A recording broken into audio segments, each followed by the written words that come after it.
Hello বন্ধুরা, আমি তোমাদের কাছে নতুন একটা ডেকোরেশন নিয়ে এসেছি। দেখো, কলা দিয়ে, কলা রয়েছে, গাজর রয়েছে, এখানে ছোট ছোট পুঁতির কানের রয়েছে আর টুথপিক আছে। এবার দেখো, আমি গাজরটা কেটে নিচ্ছি।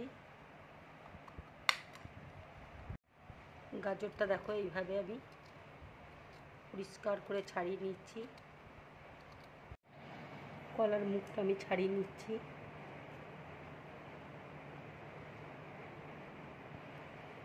দেখো, টুথপিক দিয়ে আমি এইভাবে লাগিয়ে দিচ্ছি।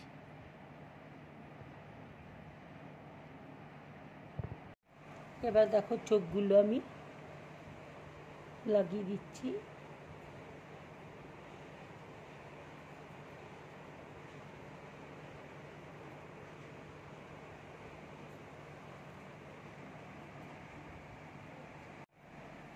বন্ধুরা, যদি এই ডেকোরেশনটা তোমাদের ভালো লাগে তাহলে লাইক করবে, শেয়ার করবে আর ড্রিম ব্লগ চ্যানেলটাকে সাবস্ক্রাইব করবে।